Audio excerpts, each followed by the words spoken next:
So, but now, you have a daughter who's a teenager, and, I've got a 14-year-old and a 10-year-old and a 5-year-old, and it's like, what can we do for our kids so that they don't end up down the same difficult paths we do? What does Isabella do that, because you immediately after your first appointment, you asked me like, well, I think my daughter could benefit from this. So what was it about our initial conversation that made you think, oh, my daughter, should come in and get checked out?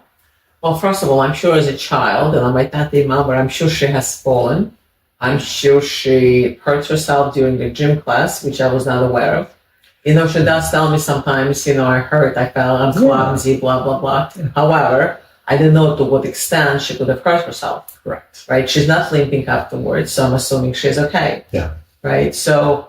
yeah, there's not an outward sign of pain or discomfort. She's not limping or she's not in a lot of pain. At least she doesn't tell me, right? And what comes down, you were talking about the dancing, and obviously now, we always talk about chiropractic from a performance perspective, right? Because so many people want to, not want to, but they wait to come in until they're in pain, right?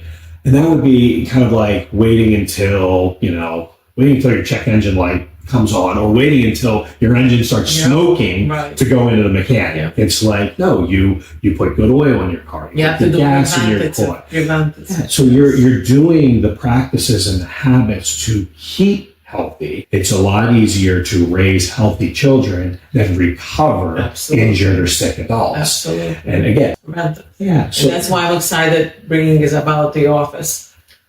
Well, yeah, and we get to see like what she has going on. And again, not just from a pain perspective, but from a performance perspective, because a lot of times we have